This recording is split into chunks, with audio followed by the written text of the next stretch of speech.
Hello, Will Thunder Talks here with another video. Today I'm going to do a think and a feel, and I'm going to share things. So, you may or may not relate with this, but I'm going to throw it down. It's up to you what you do with it. I'm throwing this around apparently. Not being normal enough. That's the name of the video. So for those who do not know, I am neurodivergent. Which means that I have one of those fun conditions everyone talks about: autism, ADHD, dyslexia, dyscalculia, dyspraxia. I'm dyslexic. My brain is different that way. And I guess something my wife said to me earlier was that we're all neurodiverse because we all have a different brain. We don't have the same brain, which I think is a good definition to make clear here. But to be neurodivergent is to have a specific condition that is in the extreme of the norms. Right, so I am dyslexic, and I guess something I felt is, in my experience of being dyslexic, I felt like the most socially acceptable neurodivergence. So I feel like I can read social cues pretty well. I can kind of blend in, appear normal around neurotypical people that are seemingly normal, but I'm like, I don't really feel like I can connect to them or be that authentic and be myself, whereas I connect a lot. I have a lot of like neurodivergent friends who are autistic, who have ADHD, who have dyspraxia and dyscalculia and dyslexia, some of them, but I guess often, we're all different, right? Like I said, but I feel like they process things in a different way to me. I don't feel like 100% like in that crowd, right? I guess because mostly a lot of my friends are like, they have a diagnosis of autism, right? So, and interestingly enough, a lot of them assume I'm also autistic. I don't believe I am, because I feel like I can read social cues pretty well. Sometimes I just don't care to because I'm too interested in something else. But if you put me in a context and I don't really feel like I'm like masking really. I feel like I'm being authentic, but I am like reading social cues. I feel like I'm pretty verbally communicative. I talk a lot. Autism looks very different for a lot of people, but I guess I don't feel like I have it, but I'm definitely like neurodivergent, right? Like I'm dyslexic. So I guess I don't really fit in that camp either, of the like really neurodivergent, but I don't fit in with the normies either. So I'm kind of sat in this like middle zone of not weird enough to be weird and understood by weird, but not normal enough to be understood by normal people. So I sit in this kind of no man's land of divergence.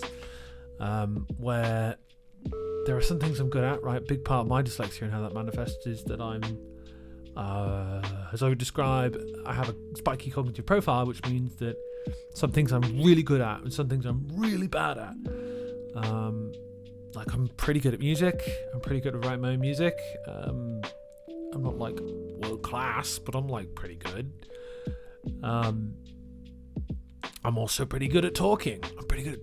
I'm very interested in abstract ideas. I'm interested in like learning and exploring more. I think I'm very curious.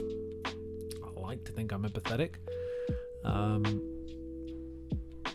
All cool skills, but it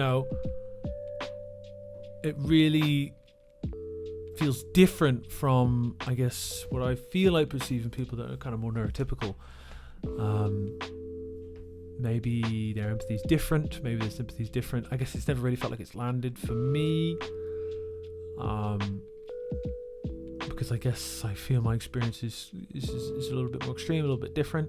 I mean, some aspects, I guess, of my personality that feel like some people would maybe label it as like ADHD or autism is that I get insanely obsessive and focused on like certain things. I definitely get hyperfixations. I really lock in on some things. And I read very deeply in subjects I'm interested in. But yeah, I don't know, man. It still doesn't like ADHD, like I can flick my attention as appropriately as I need to between things. Like I can sit and focus on one task and do one task even if it's boring to me. I never seen somebody with ADHD do that. Same with autism. If it's not interesting to me, I can handle it and I can do it. There are things all the time I have to do that I'm not particularly interested in but need doing. So yeah, bit weird, but not really, really weird, but not normal. And I guess it puts me in this weird position where I feel ironically a little alienated from the increasing acceptance I feel that a lot of cultures trying to have. A lot of the culture I've seen anyway, a lot of people are like, yeah man, neurodiversity is cool, neurodivergence is cool, everyone's different, you do you, and I'm like, yeah man, cool, I love that in spirit, but I guess I feel like my differences aren't really captured in that or documented that well, probably because I don't. It's like, okay, so you can like, you've got a degree and you've got pretty high level qualifications in a bunch of like different subjects. You know, I've got a degree level qualification in counselling, I've got a degree in film, I've got a degree level qualification in teaching English as a foreign language. You know, I used to program websites, I can do a bunch of things, I can play music at a pretty good level. I'm pretty good with technology, I can build a computer, but my brain, can't do shoelaces, can't do that at all, which is funny, right? Really funny when you say that out loud. I'm a 31-year-old man, I can't do my shoelaces. Really tried, I promise you, I really tried. Some weird sequencing things just don't go in my head, and recently I don't know if it's because I'm just tired or whatever. Sometimes words don't land in my head, but I do listen a lot for a living, so that's probably why. But I guess definitely intensity, definitely extremes for me. I think it's pretty trauma informed, to be honest, but also they say dyslexic people have little ears. If you see, I got little ears.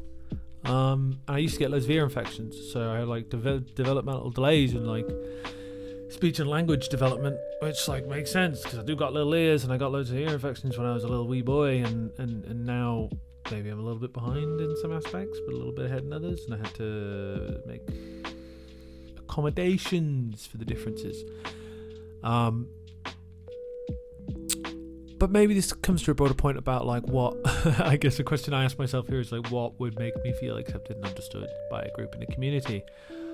And I guess while I like a lot of my neurodiverse friends, I do not feel very understood by them very often because they're very focused in their own hyperfixations, which is like part and parcel of the whole deal, right?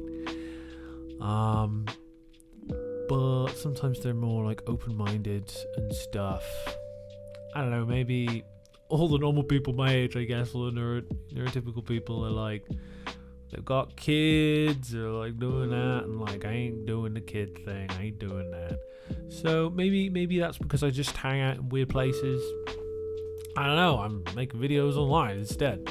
So yeah, I'm not normal enough, but I am more normal than the people I hang out with.